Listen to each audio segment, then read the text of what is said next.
चला बघा, आज आपण सिद्ध आणि साधित नावाचं प्रकरण बघूया। सिद्ध शब्द म्हणजे काय आणि साधित शब्द म्हणजे काय हे आज आपण पाहणार आहोत। बघा, याच्या आधी तुम्हाला थोडंसं याच्याविषयी मी तुम्हाला सांगितलं होतं की शब्द सिद्ध कसा होतो किंवा तो शब्द कुठून येतो। काही शब्द सिद्ध असतात आणि काही शब्द साधित असतात। आता सिद्ध शब्द म्हणजे काय सांगा बघू। जे मूळचे आहेत की कोणापासून तरी तयार झालेले मूळचे। सिद्ध शब्दांना मूळचे म्हणायचं आणि साधिताला काय म्हणायचं? साधलेले, तयार केलेले, प्राप्त केलेले, मिळवलेले, कोणापासून तरी मिळवलेले, बरोबर का? हा, आणि याच्याविषयी उदाहरणं सुद्धा मी तुम्हाला दिली होती की माती आणि घडा यामध्ये सिद्ध आणि साधित कोण? माती सिद्ध आणि घडा साधित। विद्यार्थी आणि अधिकारी, विद्यार्थी सिद्ध आणि अधिकारी साधित। म्हणजे अधिकारी तो विद्यार्थी, त्याने काहीतरी साधलं। आपण 10-12 जण एकत्र अभ्यास करतो, त्यातले एक दोघं जण काय करतात? पोस्ट काढतात आणि मग बाकीचे काय म्हणतात? तुम्ही गड्यानं साधलं, म्हणजे त्याने काहीतरी प्राप्ती केली आणि मग बाकीचे तसे सिद्ध राहिले, मूळ स्थितीत राहिले। म्हणजे जे सिद्ध आहेत ते मूळ स्थितीत असतात आणि काहीतरी साधलेलं असतं, तयार केलेलं असतं, त्यांना काय म्हणायचं? साधित। नाम प्रकरणामध्ये सुद्धा सिद्ध नामे, साधित नामे आहेत। सिद्ध नामे म्हणजे मूळचे, सामान्य नाम, विशेष नाम आणि भाववाचक नाम। जे मूळचे आहेत त्यांना सिद्ध नामे म्हणायचं। आणि मग साधित नाम अव्ययापासून साधलेली, धातूपासून साधलेली, बरोबर ना? विशेषणापासून साधलेली। विशेषणामध्ये सुद्धा सिद्ध विशेषणे, साधित विशेषणे। क्रियापदामध्ये सुद्धा सिद्ध क्रियापदे, साधित क्रियापदे। जसं व्याकरणिक भागामध्ये त्या प्रकरणांमध्ये सिद्ध आणि साधित होतं, तसं इथं हे प्रकरणच आहे बघा तुम्हाला एक प्रकारचं। यावर आधारित एक प्रश्न तुम्हाला हमखास विचारला जातो, सिद्ध शब्द ओळखा किंवा साधित शब्द ओळखा। आणि हे सोपं असतं, सिद्ध शब्द कसा ओळखायचा, साधित शब्द कसा ओळखायचा, हे जसं व्याकरणिक दृष्ट्या असतं तसं यामध्ये सुद्धा तुम्हाला। आता मराठी भाषेत शब्दांचे मुख्य 2 प्रकार पडतात, सिद्ध आणि साधित। सिद्ध म्हणजे तुम्हाला मी सांगितलं, सिद्ध म्हणजे मूळचे आणि साधित म्हणजे प्राप्ती केलेले, तयार केलेले, मिळवलेले।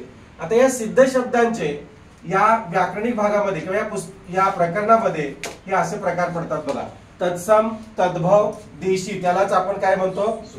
स्वदेशी किंवा परभाषीय किंवा अन्य देशज असं म्हणतो बघा। आता मला सांगा, तत्सम म्हणजे काय रे?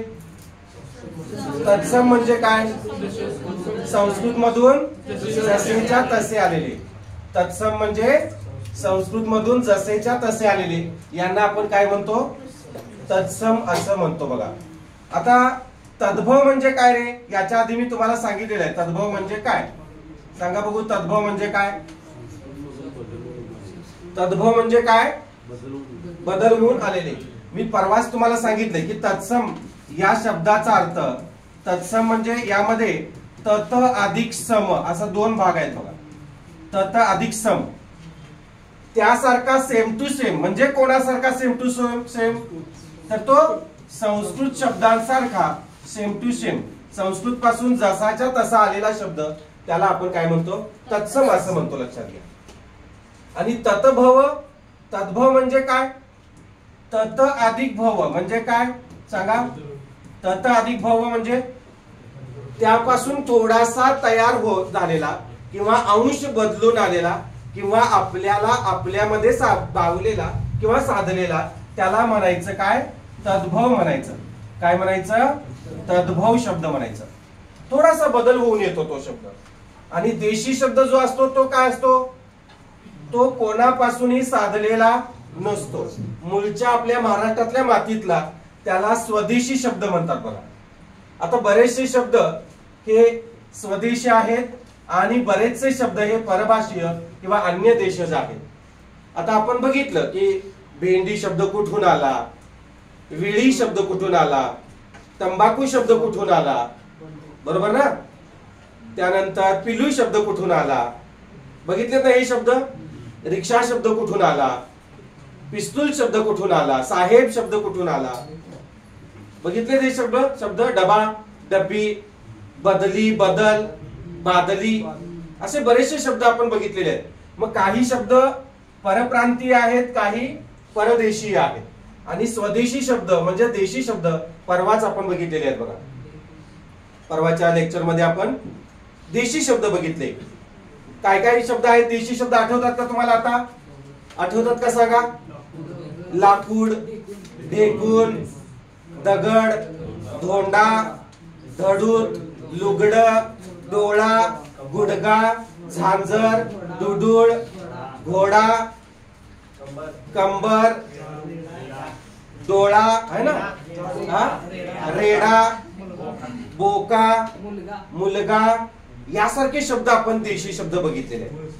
देशी शब्दांची काही क्लुप्ती मी तुम्हाला सांगितली नाही, पण ती लक्षात ठेवायची ट्रिक्स कसं लक्षात ठेवायचं काय करायचं तुम्हाला मी सांगितलेलं आहे. आता तत्सम शब्दांच्या बाबतीत आपण बघूया. लक्ष द्या रे, तत्सम म्हणजे काय? काय सांगितलं मी? तत्सम म्हणजे काय? जे संस्कृत मधून जसेच्या तसे आलेले आहे. आता तत्सम शब्द मी तर काही मांडतो बघा. पर्ण नावाचा शब्द तत्सम आहे. मग हा मराठीमध्ये जरासा बदल होऊन भावून आलेला त्यांना आपण काय म्हणणार? तद्भव म्हणणार. कसं होणार? तो पान होणार. तत्सम हा पर्ण आहे, मराठीमध्ये तो तयार झाला पान झाला.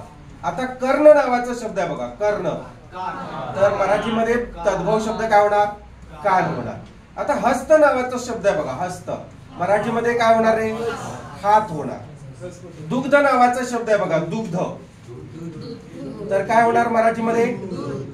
दूध असं होणार बघा, बरोबर का? आता कर्म नावाचा शब्द बघा, कर्म नावाचा शब्द, कर्म नावाचा शब्द काय होणार? काम होणार, बरोबर काय? घर्म नावाचा शब्द आहे बघा, कर्म नावाचा शब्द, त्याच्यापासून आपण काय म्हणतो? घाम म्हणतो बघा. त्यानंतर ग्राम नावाचा शब्द आहे, तर काय होणार? गाव होणार. ग्राय नावाचा शब्द आहे, ग्राह्य, गाय, बरोबर का? श्वशूर नावाचा शब्द आहे, श्वशूर, श्वशूर नावाचा शब्द आहे, काय होणार? सासू होणार का सासरा? सासरा होणार. आता हे झालं, भरपूर शब्द आहेत, भरपूर लिहिता येतील आपल्याला तत्सम शब्द. मी तुम्हाला फक्त हे उदाहरण दाखल समजण्यासाठी एवढे शब्द लिहितोय. आता काही देशी शब्द मी इथे लिहितो बघा, देशी शब्द. देशी शब्दांमध्ये झाड एक शब्द लिहितो मी, डोळा एक शब्द लिहितो बघा, काही मोजके शब्द लिहितो, हे आपल्याला प्रकरण समजून घ्यायचं, याच्यासाठी मी ते तुम्हाला जाणून देतोय बघा. झाड, डोळा, त्यानंतर लुगड, रेडा, डोळा, डोळा झालेला आहे. त्यानंतर गुडघा घेऊया, गुडघा, बोका घेऊया, ठीक आहे, तुझं मन मारा नको, बोका घेऊया. अजून डोंगर शब्द घेऊया, डोंगर, आणि काय घेऊया? धोंडा शब्द घेऊया, धोंडा. धोंडाला दगड समानार्थी शब्द आहे ना, धोंडाला दगड, दगड समानार्थी शब्द आहे, ठीक आहे. आता परभाषीय शब्द, काही परभाषा आपण शब्द बघितलेले आहेत, काही परभाषीय शब्द मी इथे लिहितो, ते मग कोणत्याही भाषेतील असतील, मेक्सिकन मधले असतील, जपानी मध्ये असतील, तुर्की मधले असतील, फ्रेंच मधले असतील, बरोबर का, तमिळ मधले असतील, परप्रांतीय असतील किंवा परभाषीय असतील. आता याच्यामध्ये तुम्हाला माहिती आहे की परभाषीय आणि परप्रांतीय असे दोन भाग पडतात.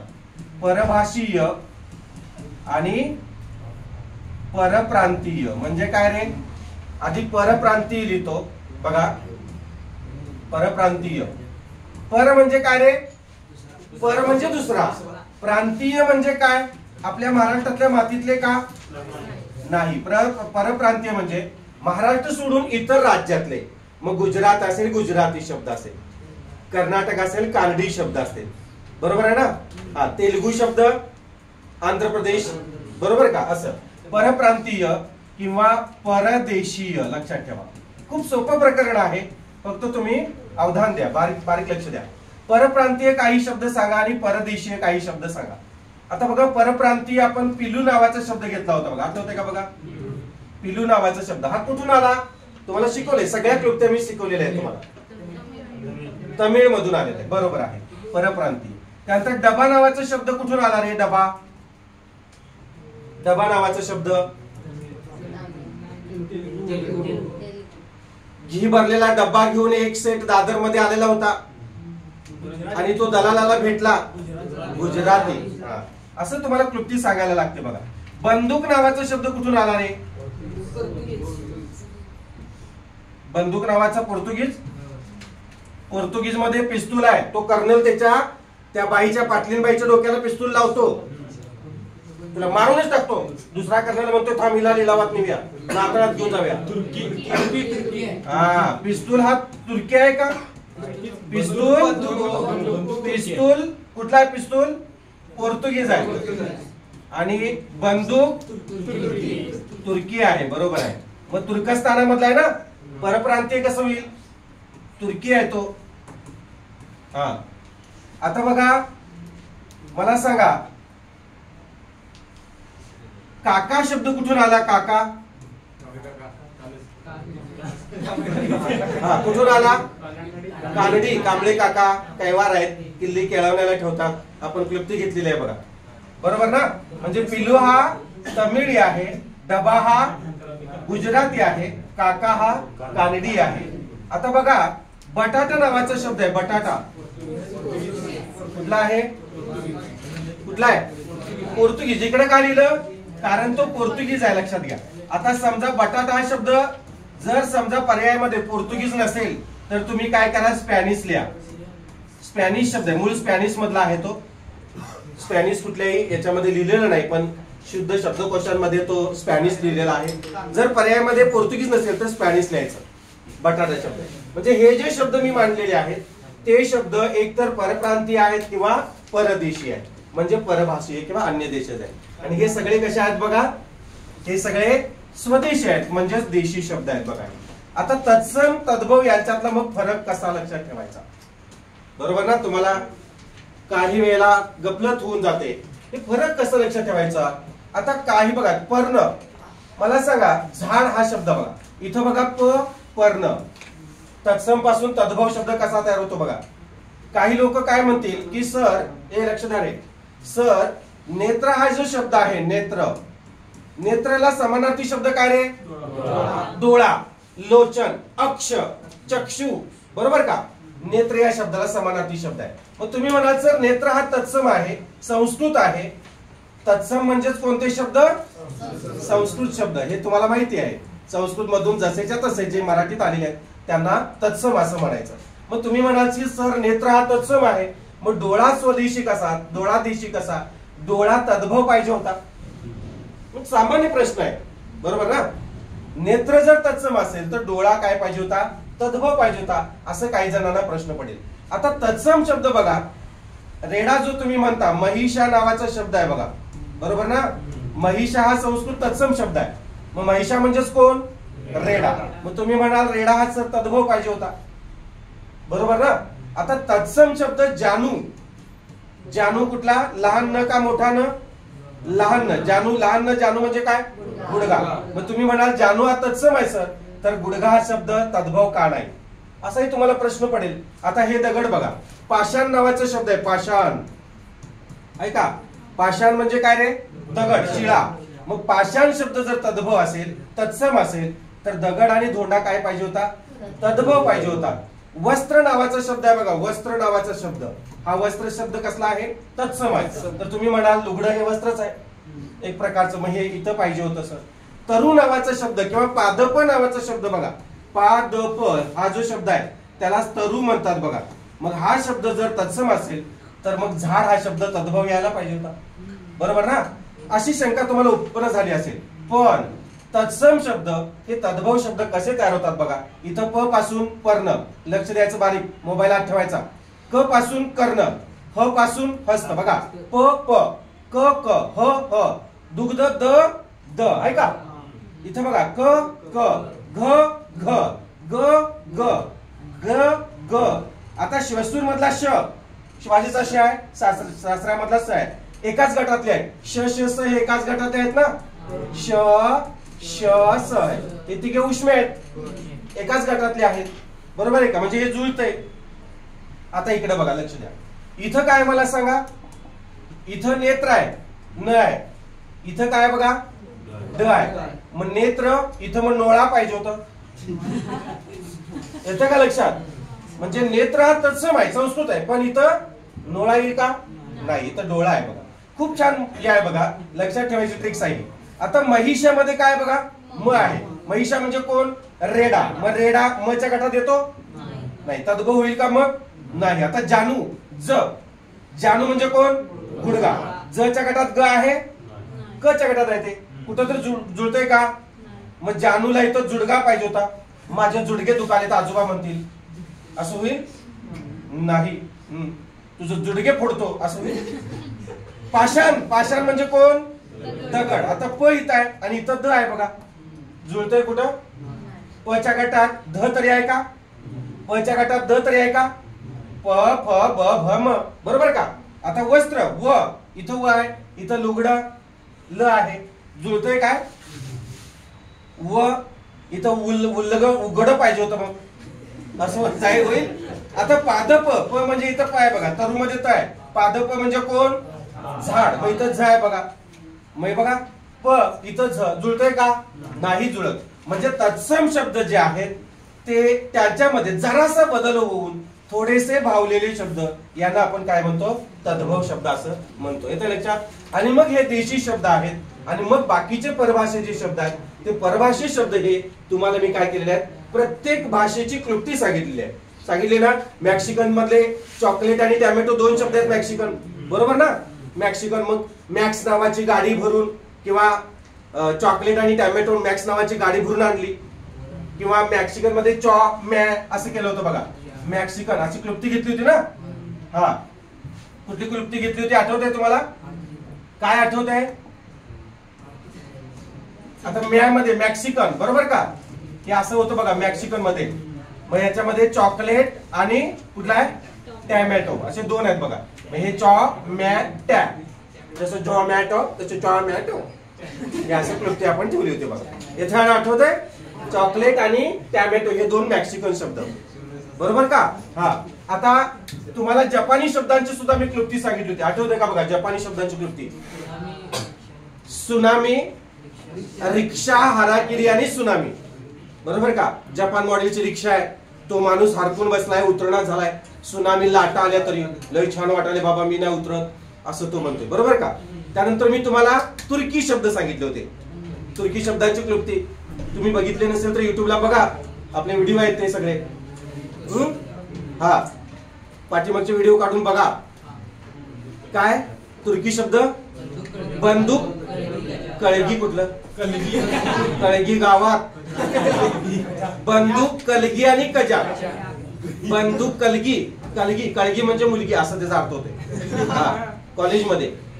बंदूक, कलगी आणि कजाक. कलगी म्हणजे काय, कलगी तुरा, आणि कजाक म्हणजे त्राटिका, एक भांडको स्त्री, सुट्टी नाही, छड्डू मारूनच, नादाला कोण लागत नाही तिच्या, कजाक बाई म्हणतात बघा, बरोबर का. हा, आणि आता मग दुसरे फ्रेंच सांगितले. फ्रेंच किती होते, चार. कोण कोणते, टेनिस, कंदील, तिरंगी आणि कुपन, बरोबर का. हा, फ्रेंच ओपन टेनिस स्पर्धा आहे, कंदिलाच्या प्रकाशन सुरू आहेत आणि फिरंगी माणूस ब्लॅकने कुपन वाटालाय. मग तुम्हाला मी तमिळ शब्द सांगितले, पिलू, भेंडी, टेंगुळ, चिल्ली पिल्ली, मांजरपाट, मट्टा, मलय, सार वगैरे अशी क्लृप्ती सांगितली होती बघा. मग तुम्हाला मी उर्दू शब्द सांगितले, खुदार का खुदा ख्याल रखता है, बेअदब वो बत्ती जलाता है, इसलिए खुदा उसकी बदली उचित ठिकानी करा देता है, लोग उसे भाई कहते हैं, मुबारक हो भाई मुबारक, आपको बढ़ती मिल गई. वो और भी ज्यादा मिजाज फड़कने लगता है, फड़कने शब्द उर्दू है, वो और भी ज्यादा मिजाज फड़कने लगता है. कब, सुबह सवेरा. सुबह सवेरा, सुबह सवेरा म्हणजे काय, सकाळ, संध्याकाळ नव्हे, सकाळ सकाळ, हे उर्दू शब्द होते. मग मी तुम्हाला तेलुगू शब्द सांगितले. तेलामध्ये बंडी पडली होती, हा, XYZ माणूस ती बंडी उचलतो, त्या बंडीच्या खिशात त्याला डब्बी सापडते, डब्बी खटखट वाजते म्हणून तो उघडून बघतो, त्यामध्ये त्याला एक लेंड सापडते, ती लेंड त्याला वाटतं आयुर्वेदिक गोळी आहे म्हणून तो कुस्करतो आणि मुंडाला लावतो आणि वेट करत बसतो. इतक्यात कुलकर्ण्याचा माणूस तांडा घेऊन चाललेला असतो, त्याला अचानक कोणीतरी तिकडच्या पलीकडच्या घरातल्या जाड्याबाईनं ओढतोय, आत टाळा लावून घेते, हा गदारोळ करतो. मग ती पहिल्यांदा रस्सा आणलास का विचारते, आणणार रस्सा. मग तो म्हणतोय मी रस्सा विकणारा माणूस आहे का, मी तांडा घेऊन फिरतोय, कशाला मला सोडा हो, मला माझ्या अब्रू जाईल, कोत्र बघल हो, कशाला पकडले मला. मग ती काय करूया म्हणत्या, हा, विटू दांडू खेळूया म्हणत्या, गजगा खेळूया म्हणते, लप्पाछपी खेळूया म्हणते, काय काय काय काय, बरोबर ना. हे सगळं असं. मग मी तुम्हाला गुजराती शब्द सांगितले, मग मी तुम्हाला कानडी शब्द सांगितले, मग अरबी शब्द सांगितले. अरबी, रुबी नावाची मुलगी, ती काय काय करते, तिच्या नवऱ्याशी रिलेशन कसं आहे, गावातली माणसं काय आहेत, सगळं सगळं तिचा जकात जाहीरपणे तिने जाहीरनामा कसा काढला ते सगळं. कांबळे काकाशी रिलेटेड कानडी शब्द सांगितले तुम्हाला. कांबळे काकांच्या गावातील माणसं काय करतात, शेतातील माणसं, घरातील माणसं काय करतात, बरोबर ना. ताई काय करते, त्यांचे आजोबा काय करतात, बांगड्या विणतात बघा बांबूच्या, है ना, ते सगळं सांगितलं. भांडी कुंडी सगळी होती बघा कानडी शब्दामध्ये, बरोबर का. पोर्तुगीज शब्द सांगितले मग मी. पोत्यातून बटाटा काढला होता, ते विकून त्याला पगार आला, है ना. त्यामध्ये गमिल्यामध्ये ते कोबी वगैरे घातलं. आणि मिस्त्रीचं मग तुम्हाला पुढे माहितीच आहे. मिस्त्री घरी जातो, सगळं घेऊन. काय काय घेऊन जातो मिस्त्री पोर्तुगीज शब्दांमध्ये? कोणकोणती फी आहेत? लिंबू आहे, पपई आहे, इस्त्री आहे, आणि काय रे, काय काय घेऊन जातो तो घरी पिशवीतून साहेबांनी 500 रुपये दिल्यावर? काय काय घेऊन जातो? भोपळा घेऊन जातो, बरोबर ना. पुढे जातो, पेरूचा गाडा दिसतो, पेरू अननस घेऊन जातो. सगळं घरात जातो, तो कर्नल भेटतो. कर्नल काय म्हणतो, तुम्ही कोण? पैसे मागतो, पुरावा मागतो, सगळं पसारा करतो. बायको काजं धरून टिकाव घेऊन माराय. टिकाव पोर्तुगीज शब्द आहे आणि कुदळ कानडी शब्द आहे. मी सांगितलं तुम्हाला, है ना. कांबळे काका ते कुदळ घेऊन शेतात जातात, कोणग्यात ते कडबोळावर रवून ठेवायला. आणि ही टिकाव घेऊन, टिकाव दोन्हीकडे असते. पोर्तुगीज मध्ये ती बाई नवऱ्याला टिकाव घेऊन माराय. मग कर्नल काय म्हणतोय, थांब थांब मारू नको, याला वरांड्यात ने. आणि मग कंपो करून बसून ते फलटणीला आदेश सोडतो, याला उचला आणि कुठे टाका? अलमारीत टाका. अलमारीच्या खाली एक पिंप ठेवा, पिंपात एक साबण लावा, साबण घाला, वरून बुच लावा, पिंप जरा गळतोय खाली परात लावा. आठवतं का सगळं? आणि बंब पेटवून द्या. हे सगळं पोर्तुगीज मधल्या क्लुप्त मी सांगितलेले आहेत बघा. तुम्हाला जर अजून आठवत नसतील तर तुम्ही युट्यूबला जा, निवृत्ती सातपुते मराठी व्याकरण टाकायचं, डायल करायचं. सबस्क्राईब केलं असेल तर सबस्क्राईब करा आणि लाईक करा, शेअर करा, जे काय असेल ते सगळं करा. तेवढं शेअर करायला काय जातंय बघा. आम्ही गावाचे व्हिडिओ शेअर केलं, आमच्या सरांचं शेअर व्हिडिओ करायचंच राहून गेलं, बरोबर ना. तेवढं करा ना. तुम्ही भांडी घासलेल्या बायकांना मोठं केलं, मिलियन मध्ये तुमचं सबस्क्रायबर फॉलोअर्स. आणि 4 वर्ष मी राबतोय, 3-3.5 हजार आले. सबस्क्राईब करा म्हणलं तर सबस्क्राईब करत नाही. म्हणजे आम्ही काय अन्याय केला का? हा, ती भांडी घासलेली बाई, हे बघा माझं घर, हे आमचे हे आहेत, मी आजच मटण आणलेलं, हे केलेलं, ते केलेलं, त्यामधून मांडव घातलं बघा, ह्याशी कशी, तिला नाचायचं नाही, तिचं मिलियन मध्ये फॉलोअर्स. काही काळी मात्र संबंध. मला काही मिळत नाही त्यातून. काय मिळतंय? काही ज्ञान मिळत नाही. हा, तुम्ही भांडी घासलेला व्हिडिओ करा. मी भांडी घासलेला व्हिडिओ करतो, मिलियन मध्ये फॉलोअर्स होतो. म्हणजे सगळं सोडतो आणि भांडीच घासत बसतो. हा, म्हणजे मिलियन मध्ये फॉलोअर्स वाढतील, उलट 4 शिव्या देतील. मी भांडी घासताना कोणी फॉलो करणार नाही, लक्षात घ्या. कोणी काही करून चालत नाही, लक्षात घ्या. होईल तसं. हा, चेहरा दाखवायचा नाही, झाकून ठेवून. अरे ह्या माणसाला मोठं कोणी केलं? तुम्हीच केलं ना. मग सरांना हे करायला काय जाते? थोडस आपली जाहिरात करायला काय जाते? फॉरवर्ड करायला काय जाते? तुमचेच कोणीतरी नातलं घातले बघतील ना. करा ना. किती फॉरवर्ड करा? 1 सेकंद लागतोय बघा. व्हिडिओ फॉरवर्ड करा, तेवढीच एक अपेक्षा असते बळानो. माझी एकट्याचीच नाही, महाराष्ट्रातल्या तमाम शिक्षकांची असते की बाबांनो माझाही व्हिडिओ कुठेतरी जावावेत, कानाकोपऱ्यातल्या महाराष्ट्रातल्या मुलांनी पाहावेत, तळागाळातल्या मुलांनी पाहावेत. आज डोंगरदऱ्या कड्या कपारीमध्ये सुद्धा मोबाईल पोहोचलेला आहे. पण काही मुलांना बॅच लावायला, ऑनलाईन बॅच खरेदी करायला सुद्धा पैसे नसतात बाळा. खरं वस्तुस्थिती आहे. ऑनलाईन बॅच करा. मला परवा एक फोन आला, सर माझ्याकडे पैसे नाहीत, मी काय करू, असं असं, मला थोडंसं कन्सेशन देऊन मला बॅच देणार का? माझ्याकडे एवढेच पैसे आहे. मला फार वाईट वाटलं. पालघरचा विद्यार्थी आहे तो. फार वाईट वाटलं. मी म्हटलं काहीतरी पुढच्या आता नवी ही बॅच जरा थोडंसं याच्यामध्ये ऑनलाईनला मिस्टेक आले, तुम्हालाही माहिती आहे, थोडंसं यांत्रिक हे झाले, बिघाड आलेले आहेत. पुढच्या बॅचला तुला व्यवस्थित करून देईन, थोडंसं कन्सेशन मध्ये हे करून देईन मी बॅच. त्याला मी हे दिलं, वचन दिलंय की देऊ मी करून तुला. आणि तोपर्यंत तू व्हिडिओ बघ युट्यूबचे. तो म्हटलं युट्यूब मधून तो कव्हर होते, पण संपूर्ण बॅच मला हे करायचे. आता जे प्रकरण अवघड वाटतात ती मुलांना, तळागाळातल्या मुलांना, तिथल्या पालघर मधल्या असू दे, इकडल्या मुलांना, हे तुम्हाला उपयोगाला येते. त्यामुळे फॉरवर्ड करत राहा, इतरांना थोडं पाठवत राहा. ठीक आहे? हे समजलं तुम्हाला बाळांनो? तत्सम, तद्भव, देशी आणि परभाषीय हे शब्द समजले तुम्हाला? तत्सम शब्द म्हणजे काय? जसेच्या तसे संस्कृत मधून आलेले. आणि तद्भव म्हणजे काय? जरासा बदल होऊन भावलेले. आता हरिद्रा म्हणजे काय रे? हरिद्रा, हरिद्रापासून हरिद्रवार झालं है ना, कुंभमेळा. मग हरिद्रा म्हणजे हळद.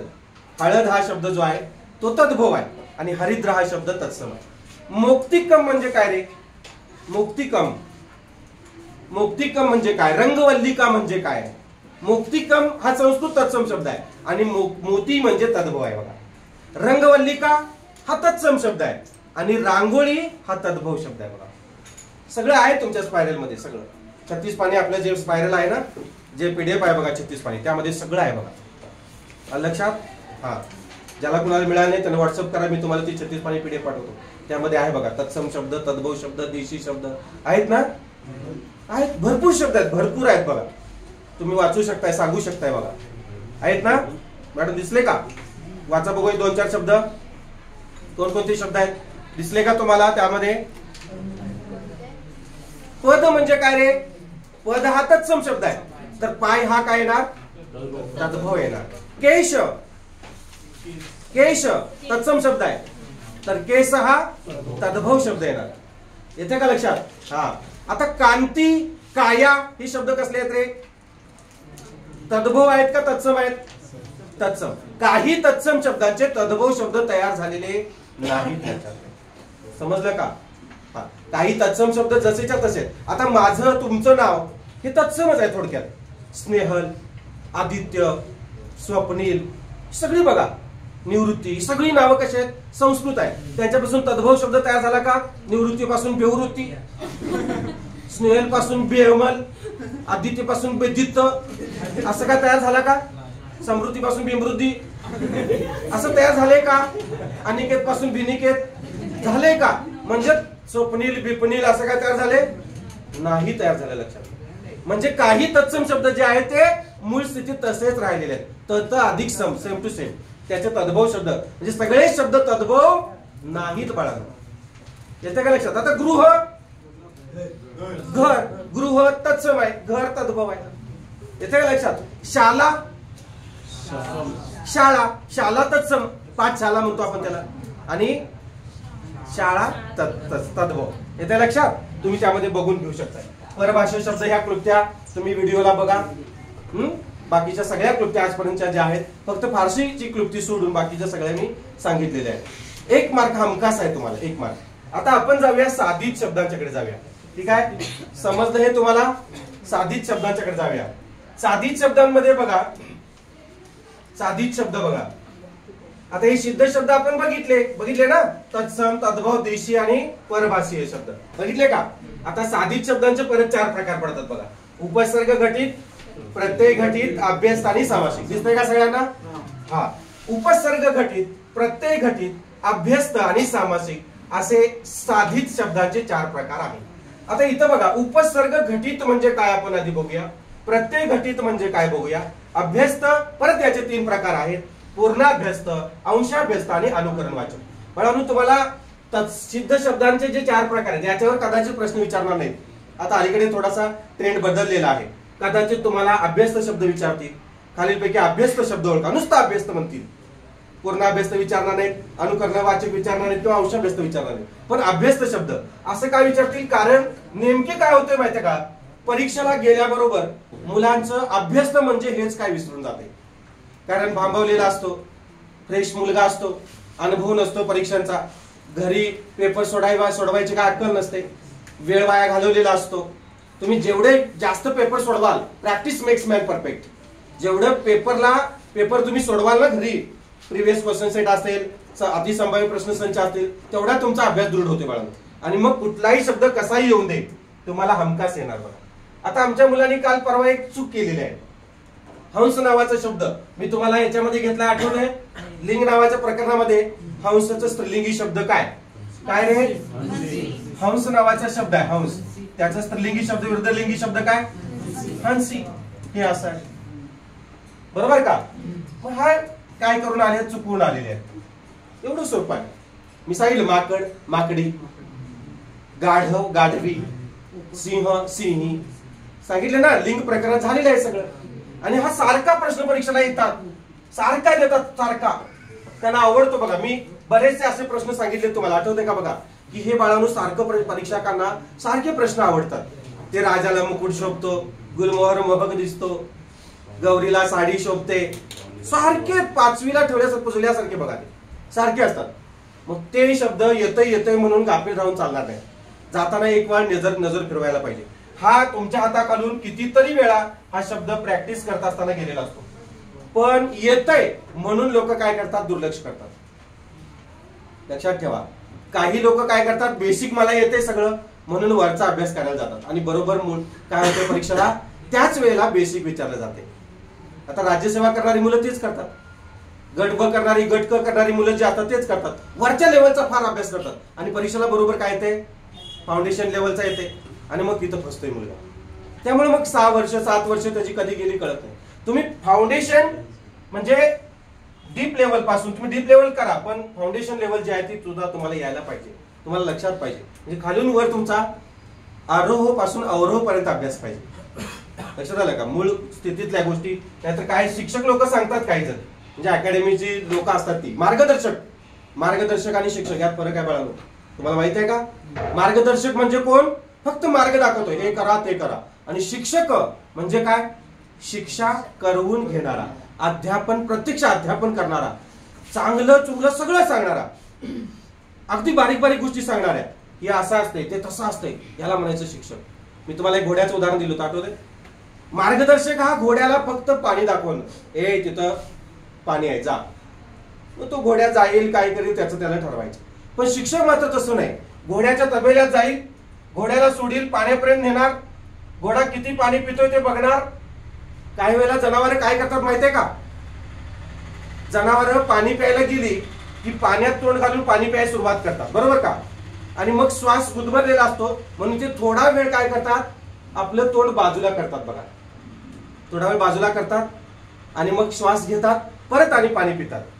मार्गदर्शक काय करेल माहितीये का, घोड्याने पाणी प्यायला सुरुवात केलेली आहे, तू श्वास घ्यायला बाहेर तोंड काढले, तू ओढून काय करेल, घरला घेऊन जाईल, त्याला तबेल्यात आणून बांधेल. शिक्षक तसं करणार नाही. शिक्षक काय करेल, अजून घोडा पाणी पितोय का हे बघणार, लक्षात, पुन्हा आणखी पाणी पितोय का बघणार. घोडा जेव्हा इथून तो बाजूला येईल इकडं, तेव्हा त्याला पकडून मग आणून तबेल्यात बांधणार. लक्षात ठेवा, हे शिक्षकाचं काम आहे. मार्गदर्शकाचं तसं नाही. मार्गदर्शक हा काय करेल, फक्त मार्ग दाखवतो बाळांनो. आता तुम्ही म्हणाल सर मार्गदर्शक आणि शिक्षक यात काय फरक आहे. मार्गदर्शक हा भूगोलमध्ये BA झालेला असतो आणि शिकवतोय इतिहास. MA अर्थशास्त्रात झालेला आहे, तो शिकवतोय गणित, मग त्याला म्हणायचं मार्गदर्शक, बरोबर आहे का. आणि प्रॉपर शिक्षक जो असतो, DED BEd झालेला, त्याला म्हणायचं प्रॉपर शिक्षक. लक्षात ठेवा, त्यांना म्हणायचं शिक्षक. शिक्षक तुम्हाला हे काम करतो, लक्षात ठेवा. शिक्षक काय करतो, हे काम, म्हणजे तुम्हाला तुमच्या बरोबर तुमच्या बोटाला धरून, हे बाळा हे असं आहे, हे कर हे कर, हे असं नाही. कारण तो अनेक अनुभवातून गेलेला असतो, अनेक यातायातनं त्याने सोसलेले असतात. 2.5 वर्ष 4 वर्ष तेवढं शिक्षण त्याने शिकलेलं असतो. बारीक बारीक गोष्टी आम्हाला 5 मिनिटाचा सुद्धा धडा शिकवायचा असतो. सराव पाठाला आम्हाला नेतात, DED ला BEd ला 5 मिनिटाचा धडा कसा शिकवणार. पण त्या 5 मिनिटांमध्ये प्रास्ताविक सुद्धा करायचं असतं, मध्यार्घ सुद्धा असतो, उत्तरार्धामध्ये समारोप सुद्धा करायचा असतो. 5च मिनिटात फक्त. 6व्या मिनिटात झाले की मार्क कट होतात. 5 मिनिटात संपवायचा, मग 20 मिनिटाचा तास, मग 35 मिनिटाचा तास, मग 45 मिनिटाचा तास, असे सगळे सराव पाठ असतात. लक्षात घ्या. मग त्या सराव पाठात सगळे मूल्यांकनाचे मूल्याधिष्ठित असतील किंवा ज्या काही सगळ्या क्रिया प्रक्रिया, त्या सगळ्या क्रिया प्रक्रिया शिक्षकाला कराव्या लागतात. लक्षात. त्यामुळे शिक्षक जो आहे तो तुम्हाला तुमच्या मार्कासाठी 25 मार्क आहे ना, हे 25 पैकी 25 कसे पडतील हा शिक्षक बघणार. मार्गदर्शक काय म्हणतो माहिती का, आता राज्यसेवेला किंवा गट ब गट कला प्रत्येक विषयाला पूर्व परीक्षेला 15 मार्काचं कॅल्क्युलेशन असते. तुम्हाला माहित असेल, राज्यसेवा 15 मार्काला, राज्यसेवा 10 मार्काला, इतिहास 15 मार्काला, अर्थशास्त्र 15 मार्काला. अर्थशास्त्र शिकवणारा शिक्षक म्हणतोय बघा, एक 10 ते 12 पडले तर बास आहे आपल्याला. इतिहासला एक 5 पाडा, त्याला एक एवढे पाडा, त्याला एक तेवढे पाडा, आणि तुम्हाला 35-36 पडले की बास आहे, पास होते तुम्ही. पण तो असं सांगत नाही आपल्याला 15 पैकी 15 पाडायचे, आपल्याला 10 पैकी 10 मार्क्स पाडायचे, असं का सांगत नाहीत बरं. तुमच्या मनामध्ये ते रुजवलेलं असतं. बाळांनो, आपण जसा विचार करतोय तसं घडतंय. लक्षात. तुम्ही बघा, आज एसटी चुकत्या वाटते, काय खरं नाही, आज काय लय लेट झाला बाबा, आज एसटी चुकत्या. एसटी चुकत्याच म्हणा तुम्ही, आज एसटी चुकवायची नाही, काय पण होऊ दे, किती पण लेट होऊ दे, एसटी सोडणार नाही, मिळत्याच एसटी. जसं विचार करतो तसं घडतंय. मी कायम लहानपणापासून शिक्षक होणार शिक्षकच झालो. अधिकारी व्हायला अडचण यायला लागल्यात मला. मी लहानपणापासून म्हणलो असतो मी मोठा अधिकारी होणार, मी अधिकारी झालो असतो. आता म्हणून येते का लक्षात. तुम्ही होणार ना, मी होणार आहे, घरातून येतानाच ती भावना घेऊन यायचं लक्षात. शेजाऱ्याचे नव्हे रे, मनात एक भावना ठेवून यायचं की मी पोलीस भरतीचा अभ्यास करायला चाललेलो आहे. पोलीस भरतीच्या दृष्टिकोनातून मी एक व्यूहरचना आखलेली आहे. माझं एक सर्कल निर्माण झालेलं आहे. त्या सर्कलच्या बाहेर मी जाणार नाही. लक्षात येते का? तुम्ही सीमारेषा पार केली, ओलांडली की संपला विषय. तुम्ही काय करताय?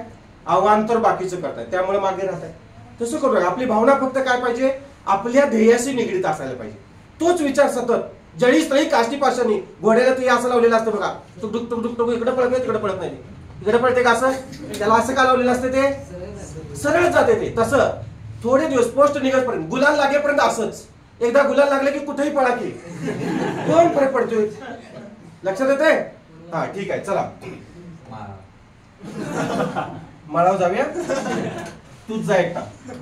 आता इकडे लक्ष द्या. साधित शब्दामध्ये उपसर्ग घटित, प्रत्यय घटित, अभ्यस्त आणि सामासिक हे 4 प्रकार आहेत बघा. आता हे लांबून आपल्याला अवघड वाटतात.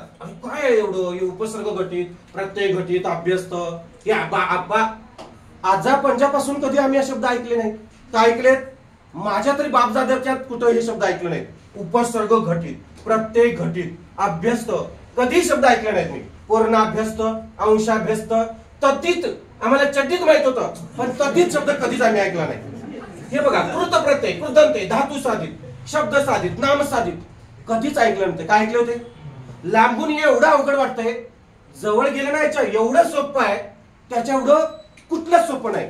केवढं सोपं आहे ते दाखवतो. चला बघा किती सोपं आहे. उपसर्ग घटित म्हणजे काय सांगा? चला, आधी प्रत्यय लागणार का नंतर प्रत्यय लागणार सांगा? याला इंग्लिश मध्ये प्रीफिक्स म्हणतात. काय म्हणतात? PRE प्रीफिक्स म्हणतात. लक्षात घ्या, याला इंग्लिश मध्ये प्रीफिक्स म्हणतात. आणि याला सफिक्स म्हणतात. बघा बरोबर का? सफिक्स म्हणतात याला. म्हणजे सुरुवातीला जेव्हा प्रत्यय लागतो त्याला उपसर्ग घटित म्हणायचं. एखाद्या शब्दाला सुरुवातीला प्रत्यय लागतो त्याला उपसर्ग म्हणायचं. आणि संस्कृत मध्ये उपसर्गांना काय म्हणतात माहिती आहे का? संस्कृत मध्ये उपसर्गांना अव्यय असं म्हणतात. काय म्हणतात बाळांनो? अव्यय असं म्हणतात. लक्षात ठेवा. आणि प्रत्यय घटित शब्द म्हणजे काय? प्रत्यय म्हणजे काय? शब्दाला नंतर प्रत्यय लागतो. एखादा प्रत्यय आपण लावतो नंतर, त्याला म्हणायचं काय? प्रत्यय घटित शब्द. आता हे उपसर्ग घटित पहिल्यांदा लागतो की नंतर लागतो? परीक्षेमध्ये जर आठवत नसेल तर तुम्हाला मी क्लुप्ती सांगतो. इथं उ आहे ना, उपसर्ग घटित मध्ये उ आहे, प्रत्यय घटित मध्ये काय? उ आहे. मग वर्णमालेमध्ये उ सुरुवातीला येतो की प सुरुवातीला येतो सांगा? उ सुरुवातीला येतो. म्हणजे उपसर्ग घटित हे सुरुवातीला प्रत्यय लागणार आणि प्रत्यय घटित जे असतात ते नंतर प्रत्यय लागणार. आता मला एखादा शब्द जन्म नावाचा, लक्ष द्या रे, जन्म नावाचा शब्द आहे, याला प्रत्यय कुठला लागलाय का? नाही लागलेला, मूळचा शब्द आहे. आता पाटील नावाचा शब्द आहे बघा, याला एखादा तरी प्रत्यय लागलाय का? मूळ स्थितीत, सिद्ध शब्द आहे, मूळ स्थितीत आहे. मग आपल्याला काय करायचं? यांना प्रत्यय लावायचा. आता या जन्म शब्दाला तुम्ही एखादा प्रत्यय लावला, काय झाला बघा? आ जन्म. मग आता हा उपसर्ग झाला की प्रत्यय? म्हणजे इकडे बाण दाखवू का इकडे दाखवू? अलीकडे उपसर्ग घटित. म्हणजे हा आ प्रत्यय जो आहे त्याला आपण काय केलं? याला जन्म शब्दाला जोडलं. आता पाटील नावाचा शब्द आहे, त्याला आपण काय करायचं आहे? नंतर प्रत्यय लावायचा आहे, की प्रत्यय लावायचा आहे. म्हणजे हा कधी लागला प्रत्यय? नंतर प्रत्यय लागला. म्हणजे याला काय म्हणायचं? प्रत्यय घटित म्हणायचं. एवढं सोपं आहे बघा. केवढं? एवढं सोपं आहे बघा. सुरुवातीला प्रत्यय लागला की त्याला उपसर्ग घटित. प्री म्हणजे काय रे? Pre exam. तू म्हणता ना प्री एक्झाम आहे आमची राज्यसेवेची, प्री पूर्व परीक्षा आहे, प्री एक्झाम आहे, प्री आहे म्हणता की नाही? हा, म्हणजे सुरुवातीची पहिली. आणि सफिक्स म्हणजे नंतरची, नंतर प्रत्यय लागला. आता आपण म्हणतो बघा, काउंटेबल शब्द आहे इंग्लिश मध्ये. Suffix prefix. काउंटेबल सफिक्स और प्रिफिक्स सफिक्स. एबल प्रत्यय लावला ना. Disable, disable prefix. डिस एबल म्हणजे शक्य, डिसेबल म्हणजे अशक्य. मग अ प्रत्यय नंतर आधी लावलाय प्रिफिक्स. सेम टू सेम लक्षात घ्या. इंग्लिश मध्ये सफिक्स ओळखा, choose the suffix word under below, जे काय असेल ते है ना. आणि प्रिफिक्स वर्ड, प्रिफिक्स वर्ड ओळखा, सफिक्स वर्ड ओळखा. सेम टू सेम सगळं तेच आहे बघा, काही वेगळं नाही आहे. कारण आपलं मराठी व्याकरणच इंग्रजी ग्रामर पासून घेतलेलं आहे. घेतलेलं आहे की नाही? The grammar of Maratha language as it is. Marathi भाषेचे व्याकरण दादोबा पांडुरंग तर्खडकर. वेगळं काय? त्यांनी कुणी विल्यम कॅरीने काय केलं? सफिक्स प्रिफिक्स सांगितलं. दादोबाने उपसर्ग घटित, प्रत्यय घटित, संपला विषय. एवढाच आहे फरक, दुसरा काही फरक नाही आहे. समजलं? उपसर्ग घटित म्हणजे काय? आधी प्रत्यय लागतो आणि प्रत्यय घटित म्हणजे नंतर प्रत्यय लागतो. आता याचे परत काय केलेले आहेत? संस्कृत उपसर्ग, फारसी उपसर्ग आणि मराठी उपसर्ग असे काय केलेत प्रकार पाडलेत बघा. लक्ष द्या. म्हणजे काय केलेत? काही शब्द संस्कृत उपसर्ग असतात. काय असतात? संस्कृत उपसर्ग असतात. काही मराठी उपसर्ग असतात आणि काही यावनी, त्याला यावनी म्हणतात बघा, यावनी उपसर्ग असतात. यावनीमध्ये फारसी किंवा अरबी असतात. लक्षात घ्या. बोलतोय कोण? आता संस्कृत शब्द तुम्ही समास नावाचं प्रकरण शिकवत असताना बघा, संस्कृत उपसर्ग लावून, फारसी उपसर्ग लावून शब्दाच्या द्विरुक्तीने तयार होणारे शब्द असं सांगितलं होतं. संस्कृत काही उपसर्ग सांगा रे. आ, बरोबर आहे, सांगा. आ, यथा, वी, यावत वगैरे वगैरे आहे ना. मग आ जन्म, जन्म नावाचा शब्द जोडला बघा. यथावकाश, अवकाश शब्द जोडला बघा. वी पासून आपण काय केलं? व्यर्थ शब्द तयार केला होता. बरोबर का? त्यानंतर प्रतिदिन, प्रति वगैरे हे सगळे शब्द संस्कृत होते. संस्कृत शब्द भरपूर आहेत बघा संस्कृत मध्ये. मी इथं सरळ सरळ लिहितो बघा. संस्कृत उपसर्ग आ, यथा, वी, प्रति. आता हे अवी, हे उपसर्ग मी सांगितलं होतं, आठवते का बघा रे? अवी, इति, त्यानंतर परी, अधि, हे सगळे शब्द संस्कृत आहेत बाळांनो. आणि मग आपण काय करतो? यांना आपण एखादा काय जन्म नावाचा शब्द जोडला बघा. यथा काल, कालाप्रमाणे, यथा काल, काल शब्दाला यथा जोडलेला बघा. वी पासून आपण काय केलं? व्यर्थ शब्द तयार केलं. तुम्हाला शिकवले वी पासून व्यर्थ कसं झालं शिकवलेलं. प्रतिदिन, दिन शब्दाला जोडलं. आविष्कार है ना हे. त्यानंतर इतिहास, परिक्रमा, हे बघा बरोबर ना. अधिकारी, असं पुढच्या शब्दाला आधी प्रत्यय लावला, याला म्हणायचं. हे कुठले आहेत सगळे? हे सगळे कुठले आहेत? संस्कृत उपसर्ग लावून, म्हणजे संस्कृत उपसर्ग आहे ते. समजतंय का? हे सगळे संस्कृत उपसर्ग आहेत. तुम्हाला आहे पुढं त्याच्यामध्ये स्पायरल मध्ये दिलेलं आहे, लिहून घ्यायची काय गरज नाही. फक्त हे लक्षात ठेवा. फक्त कसं झालं हे लक्षात ठेवा. आता मराठी उपसर्ग माहिती आहेत का तुम्हाला? मराठी उपसर्ग कोणते आहेत? मराठी उपसर्गाला एक मी क्लुप्ती करून दिलेली आहे. काय क्लुप्ती आहे माहितीये का? अवाद्या फट पडली, आडाला जा आणि भरून काढ. अवाद्या फट पडली, आडाला जा आणि भरून काढ. म्हणजे काय? अव उपसर्ग बघा, लक्ष द्या. हे मुद्दाम अशी क्लुप्ती केली लक्षात ठेवायसाठी. मराठी उपसर्ग सांगतो बघा. संस्कृत उपसर्ग समजले? समजलं का रे? मराठी उपसर्ग अवा अद्या. हा बघा, अवा, अवाद्या, अवाद्या फट पडली, आडाला जा, नी भरून काढ. आता लक्ष द्या रे. अवाद्या फट पडली, आडाला जा आणि भरून काढ. अवा आद्या, अव म्हणजे काय? अव कळा, कळा नावाच्या शब्दाला जोडलं बघा. क्लुप्ती मुद्दामून असे तयार केले. मराठी उपसर्ग सारखे सारखे विचारतात. जास्तीत जास्त वेळा मराठी उपसर्ग विचारलेले आहेत. अधपाव म्हणजे पावशेरचा अर्धा भाग, अधपाव. फटफजिती हा शब्द सारखा परीक्षेला येतो बाळांनो. फटफजिती हा कोणत्या उपसर्ग म्हणजे कोणता शब्द आहे? तर तो मराठी उपसर्ग घटित आहे. लोक फटफजिती हा यावनी फारसी उपसर्ग लिहून येतात. नट फारसी उपसर्ग, फटफजिती हा शब्द मराठी उपसर्ग. लक्षात ठेवा. पडसाद उमटले, बरोबर का? एखाद्या कृतीचा प्रसाद उमटले, पडसाद उमटले असं म्हणतात बघा. तुझं आडनाव काय रे बाळा? आडनाव. निरोगी, नी सुद्धा मराठी उपसर्ग आहे बघा. भरजरी साडी, भरजरी, भरतारी, हे सगळे शब्द बघा आहेत रे बघा. क्लुप्ती सुद्धा तुम्हाला मी दिलेली आहे, दाखवतो तुम्हाला क्लुप्ती. आणि यावनी किंवा फारसी उपसर्ग जे आहेत ते यावनी किंवा फारसी, हे समजलं तुम्हाला? हा, यावनी किंवा फारसी उपसर्ग जे आहेत ते सुद्धा तुम्हाला मी सांगतो बघा. आता मला सांगा, सामासिक शब्द समास नावाच्या प्रकरणामध्ये आपल्याला आपण घेतलं होतं बघा. कोणते कोणते? दर, हर, बे, बीन, गैर आणि सब. बर ठीक आहे. अजून सब, अजून सर, बरोबर आहे. अजून ना, बरोबर आहे. अजून बद, ठीक आहे. बद इथं येतो. हा, कम, ठीक आहे. कम एक आहे. हा, आता हे आपण काय करूया, शब्द घेऊया. हे सगळे यावनी. आईन सुद्धा आहे. आईन हा अरबी आहे बघा. रुबी आईन हंगामात आईन जमा करून ठेवते, आठवते का? हा. दर साल दर सेकरा, साल नावाच्या प्रत्ययाला, साल नावाच्या शब्दाला आधी उपसर्ग लावला बघा. हर घडी बदल रही है जिंदगी, हर घडी. बेमालूम, मालूम म्हणजे माहित असणे. बिनधास्त, बिनधास्त, धास्त म्हणजे भीती. गैरसोय, सोय शब्दाला जोडलं बघा आधी. सबनीस, गैरसोय. सबनीस, सर सुभेदार. नाकाम, बदमाश, कमनसीब, कमजोर. बरोबर आहे. येते लक्षात? कमजोर करा वाटल्यास, उलट त्याचं हे नको, कमजोर घ्या. हे सगळे शब्द बघा. आणि आईन सुद्धा आहे बघा. आईन सुद्धा आहे. आईन शब्द, आईन शब्द बघा.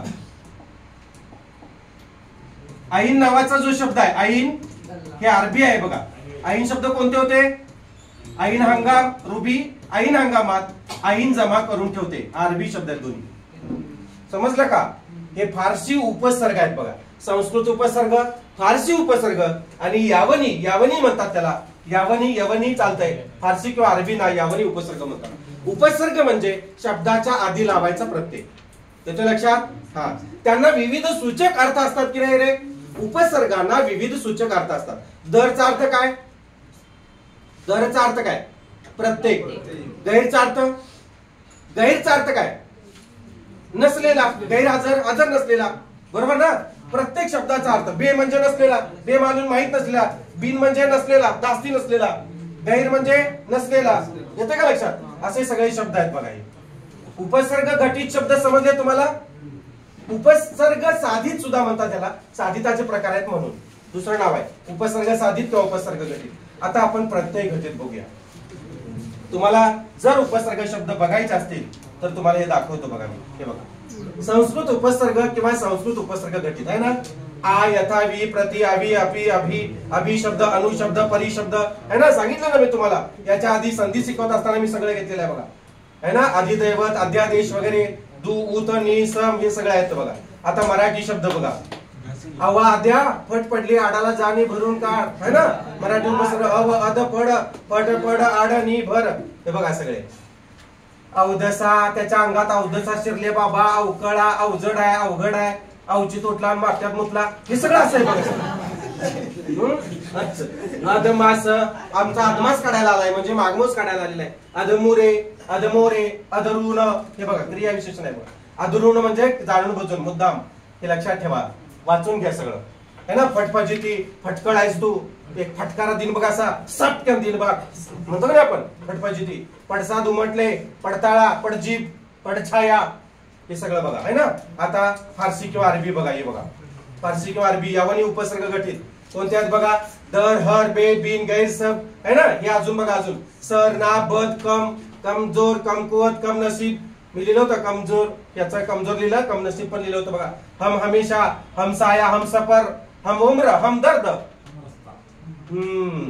ऐन हंगाम बघा. ऐन उन्हाळा, ऐन किंमत, ऐन जिनस, ऐन दौलत, ऐन हंगाम, ऐन खर्च, ऐन वेळी. ऐन वेळी हे काय चालणार नाही असलं असं म्हणतो बघा.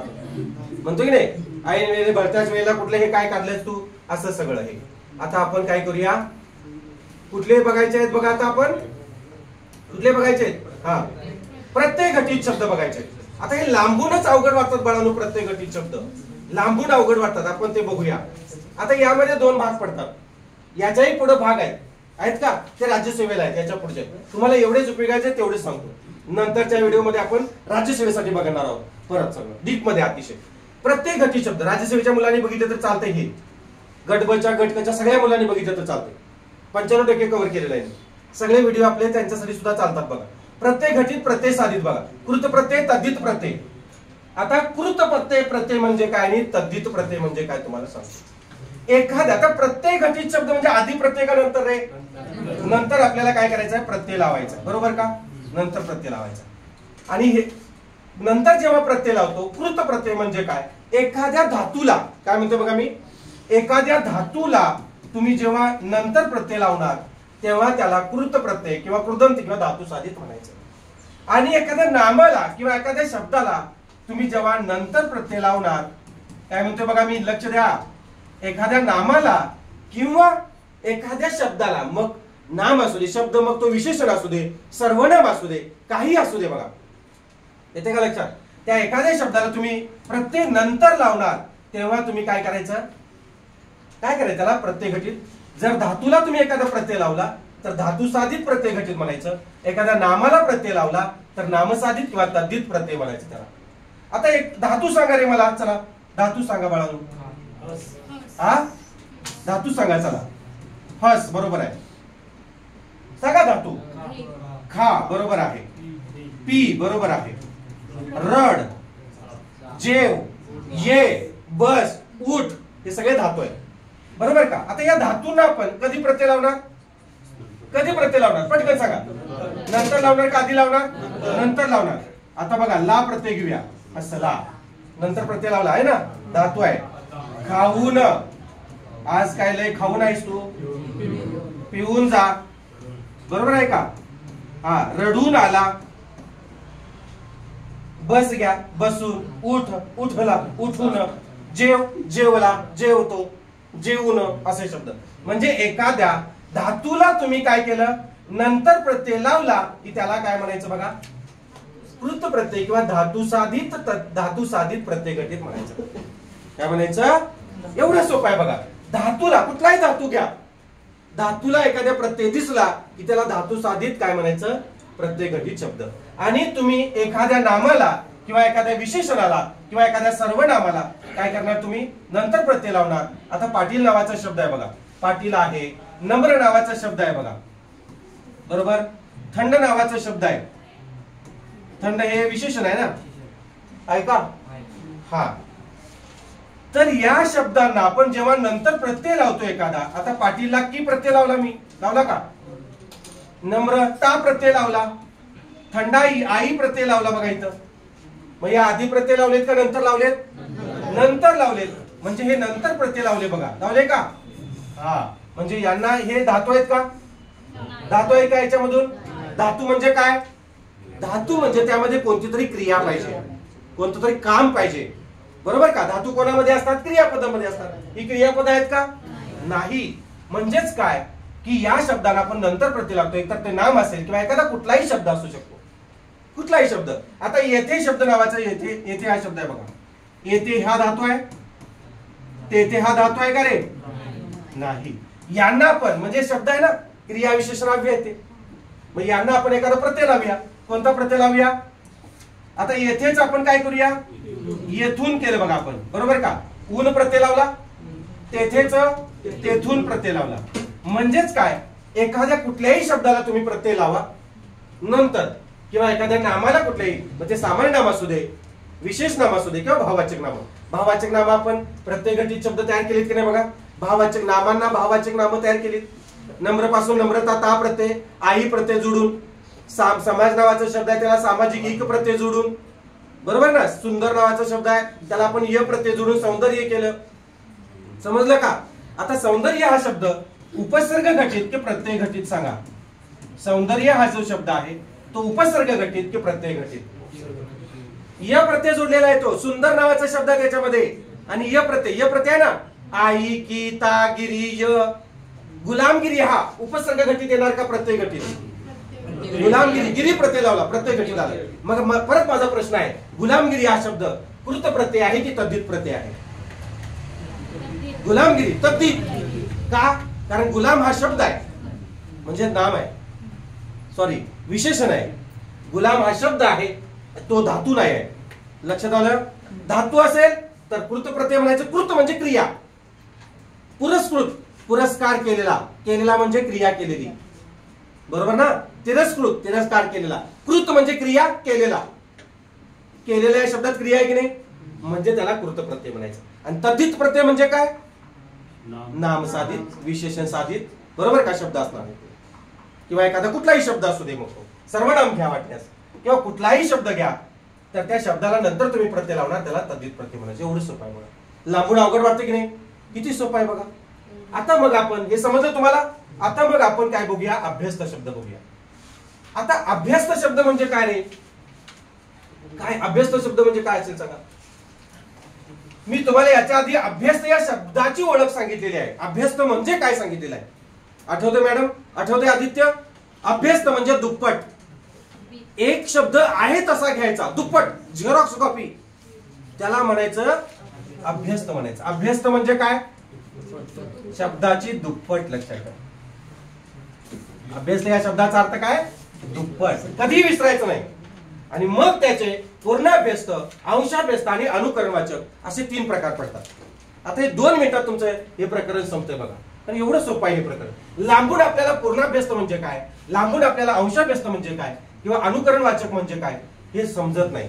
पण बघा, एक पूर्ण शब्द, लक्ष द्या रे, एक पूर्ण शब्द जसाच्या तसा येतो पण त्याच्यामध्ये आवाज नसतो किंवा तो सामासिक शब्द नसतो, तेव्हा त्याला पूर्णाभ्यस्त म्हणायचं.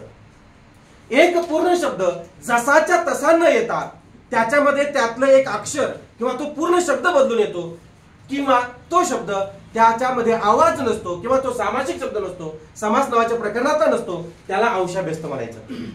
आणि ज्या शब्दांमध्ये आवाज आहे, ध्वनी आहे, एखादा शब्द आता बघा, छम, छम आवाज आहे, दुसरा परत घेतला, छम छम, दुप्पट झाली, मग त्याला अनुकरण म्हणायचं. फिदी फिदी, मुळू मुळू, दुडू दुडू आवाज आहे, रिप रिप हळूहळू आवाज आहे, पोरी जरा हळूहळू चाल आवाज आहे. हळूहळू हा अनुकरणवाचक नाही बाळांनो, हळूहळू हा शब्द पूर्णाभ्यस्त आहे.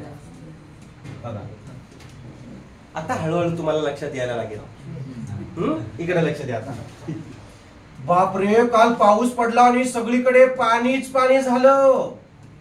पाणीच पाणी, कुठला शब्द आहे हा? पूर्णाभ्यस्त आहे. काय त्या माणसाकडं पैसाच पैसा आहे रे, अय पैसाच पैसा. हे च जे असतं ना, च, तुम्ही म्हणाल च रे, च कुठून आणलं तुम्ही?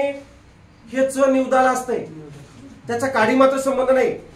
उगाच यायचं म्हणून येते ते. त्या माणसाकडे पैसा पैसा आहे असं म्हणलं तर काय म्हणतील माणसं?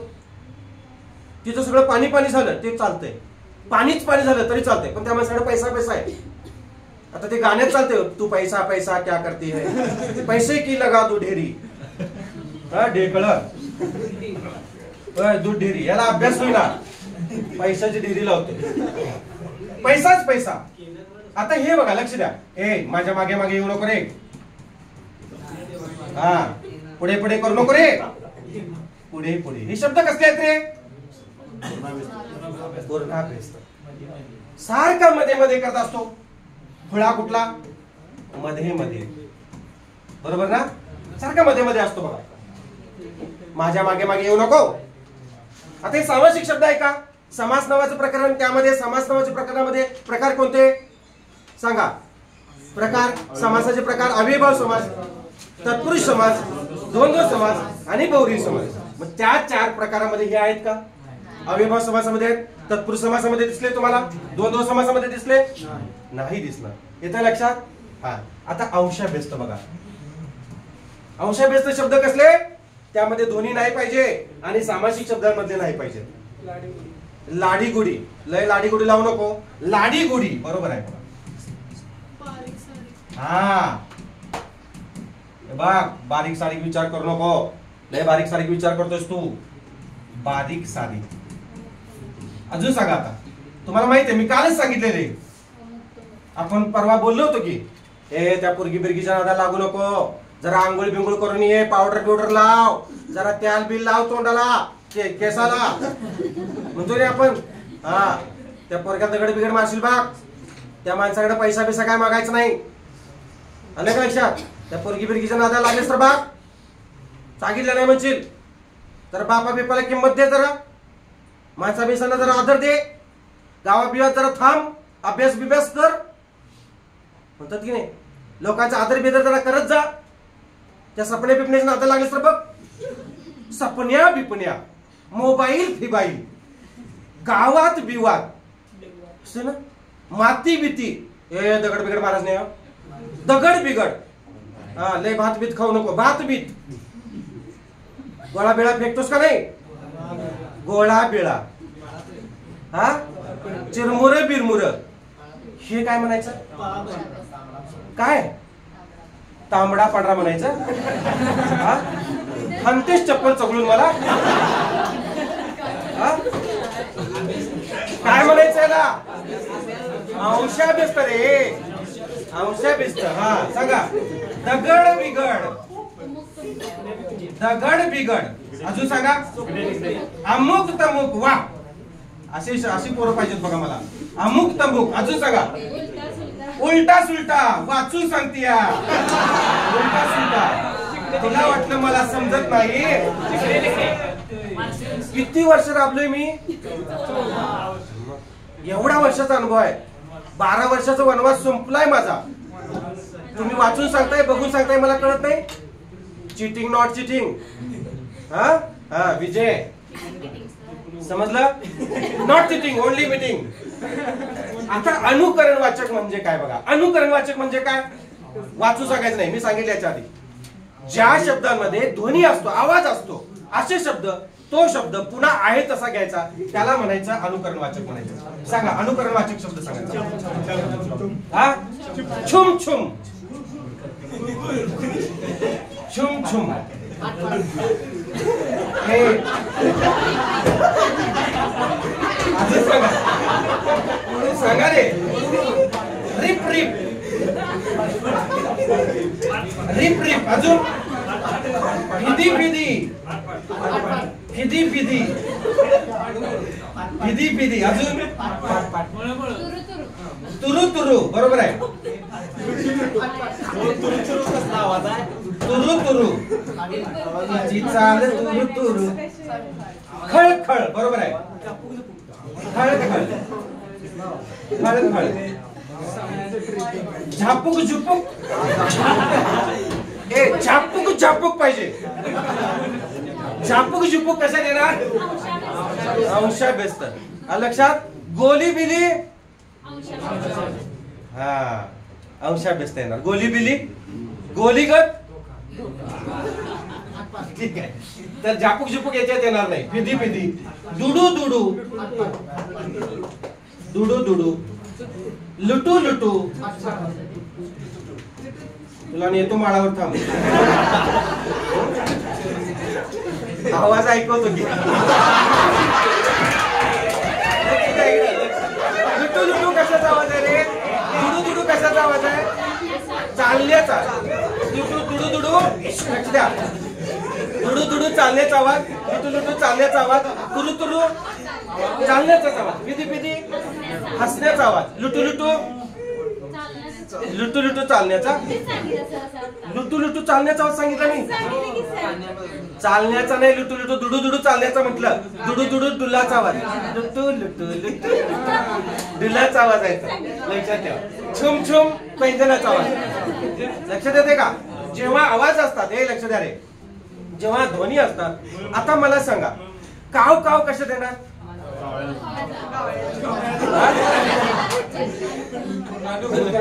काव काव आवाज आहे. चिव चिव. हा आता बघा, दररोज हा शब्द सांगा मला. नाही सांगा. पावलो पावली, पानेच पाने किंवा सॉरी पानो पाणी, हे शब्द सांगा मला. पानो पाणी हा शब्द जो आहे बघा, लक्ष द्या. पानो पाणी हा शब्द जो आहे तो बघा. पानो पाणी हा शब्द कशात येणार? पूर्णाभ्यस्त मध्ये येईल. अंशाभ्यस्त मध्ये कुठे अंश दिसतो रे? हा सामासिक शब्द आहे हा. समास नावाच्या प्रकरणामध्ये अव्ययभाव समासामध्ये संस्कृत उपसर्ग लावून, फारसी उपसर्ग लावून आणि शब्दांच्या द्विरुक्तीने तयार होणारे शब्द. द्विरुक्ती म्हणजे काय? एकच शब्द दोन वेळा येतो. आणि द्वित म्हणजे एकच अक्षर दोन वेळा येतं. सॉरी, एकच व्यंजन दोन वेळा येतं. टक्कल, सव्वा, मल्ल हे सगळे द्वित. आणि द्विरुक्त एक शब्द जसाच्या तसा येतो त्याला म्हणायचं द्विरुक्त शब्द म्हणायचं. आणि हा समास नावाच्या प्रकारात आहे बघा. पानो पाणी, गल्लो गल्ली, गावोगावी, गावोगावी आहे ना, घरोघरी, हे सगळे शब्द सामासिक येणार. हे सगळे शब्द पूर्णाभ्यस्त येणार नाही. काय येणार नाही सांगा? कारण ते सामासिक शब्द आहेत. प्रत्येक शब्दाचं काहीतरी स्थान आहे. आता परीक्षेला तुम्हाला शब्द आला घरोघरी, हा शब्द जो आहे तो साधित शब्दामध्ये कोणत्या प्रकारात येतो? मग काही जण काय करतील, पूर्णाभ्यस्त लिहितील, पण बाळांनो तुमचं चुकणार उत्तर. तो पूर्णाभ्यस्त येणार नाही. का? कारण तो सामासिक शब्द आहे. कसला शब्द आहे? सामासिक शब्द. समजलं? गल्लोगल्ली, दारोदारी, घरोघरी. घरोघरीचा अर्थ काय? प्रत्येक घरात. आणि पहिला शब्द उपसर्ग बनतो. अव्ययभाव समास म्हणजेच उपसर्ग, अव्यय म्हणजेच उपसर्ग. आपण बघितले समास नावाच्या प्रकरणामध्ये, बघितले की नाही? हा, समजलं तुम्हाला? ही एवढं सोपं प्रकरण आहे बघा. काय काय या प्रकरणामध्ये? सिद्ध शब्दाचे दोन प्रकार पडतात, सिद्ध आणि साधित. सिद्ध म्हणजे मूळचे. सिद्ध मध्ये किती प्रकार आहेत? 4. कोण कोणते? तत्सम, तद्भव, देशी आणि परभाषीय. आणि साधित मध्ये 4 प्रकार. कोणते कोणते? उपसर्ग घटित, प्रत्यय घटित, अभ्यस्त आणि सामासिक. समजलं तुम्हाला? समजलं का? हे 4 प्रकार आहेत आणि ते 4 प्रकार आहेत. एवढं सोपं प्रकरण आहे. 1 मार्काला परीक्षेला तुम्हाला प्रश्न विचारला जाईल. थांबूया आपण.